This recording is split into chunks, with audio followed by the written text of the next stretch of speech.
आप सभी को मेरी तरफ से जय माता दी। ज़िंदगी तो सभी जीते हैं, लेकिन कुछ लोग इसे हंसी खुशी जीते हैं तो कुछ लोग हमेशा गम और दुख के साथ जीते हैं। ऐसा नहीं है कि जो व्यक्ति जीवन को हंसी खुशी काट रहा है उसके जीवन में कोई तकलीफ नहीं है, और ऐसा भी नहीं है कि जो व्यक्ति दुखी मन से जीवन काट रहा है उसके जीवन में कोई खुशी नहीं है।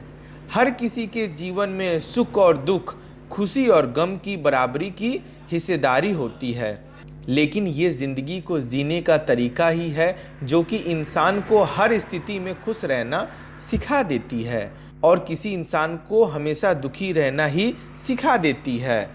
वास्तव में खुशी और गम का अनुभव हमारे मन में उठने वाले विचार ही है, हमारी सोच ही है, जिसकी वजह से हम बहुत ही खुश हो उठते हैं तो कभी बहुत ज़्यादा गम में आ जाते हैं। ऐसे में अगर हम अपने विचारों पर, अपनी भावनाओं पर और अपने मन पर काबू पाना सीख लें तो हम निश्चित ही अपने खुशी और गम पर काबू पाना सीख लेंगे।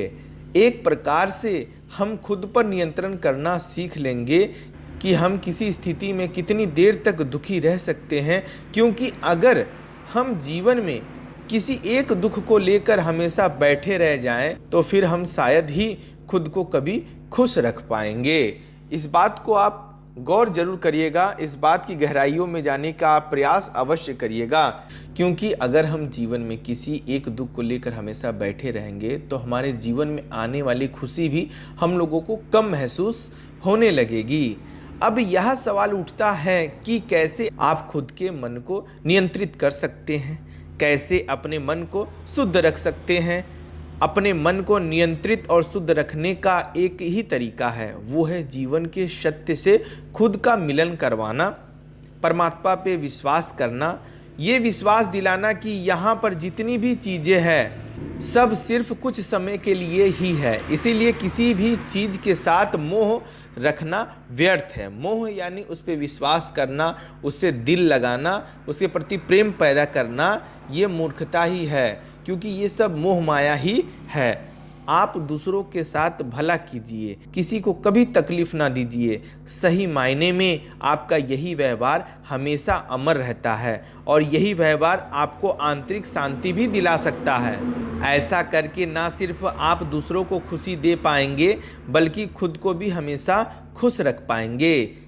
मैं जो भी बातें आप सभी को बताया हूँ इस पे एक बार गौर जरूर करिएगा, एक बार ध्यानपूर्वक वीडियो को दोबारा सुनने का प्रयास अवश्य करिएगा कि मैं आप सभी से कहना क्या चाहता हूँ। सभी के जीवन में कोई ना कोई कठिनाइयाँ होती है, अड़चन होती है, बाधा होती है। ऐसा कोई संसार में मनुष्य, प्राणी या जीव जंतु नहीं बना जिसके जीवन में कोई परेशानी ना हो, कोई समस्या ना हो। लेकिन संसार में वही खुशी है जो इस समस्याओं को जानते हुए भी उस दुख से लड़ता है, उस बीमारी को झेलता है और सुख की प्राप्ति करने के लिए मेहनत करता हुआ आगे बढ़ता है और परमात्मा को अपना सब कुछ सौंप देता है और भगवान के भजन कीर्तन में ध्यान लगाता है। वही सच्चा सुखी है, वही संसार में हर कुछ पा सकता है। सब कुछ पैसा ही नहीं होता, सब कुछ धन संपत्ति ही नहीं होती, कुछ भगवान का प्रेम भी होता है, कुछ आपके कर्म भी होते हैं और कुछ आपके पिछले कर्म के पुण्य भी होते हैं। तो इसी के लिए अगर आपके जीवन में ज़्यादा परेशानियां अगर हैं तो परमात्मा का ध्यान चिंतन अवश्य करें, ताकि आने वाली सभी अड़चनों को आपके इष्ट, आपके आराध्य दूर कर दें। अगर मेरे द्वारा दी गई जानकारी आप सभी को पसंद आई हो तो चैनल को सब्सक्राइब करना बिल्कुल ना भूलें। धन्यवाद। जय माता दी।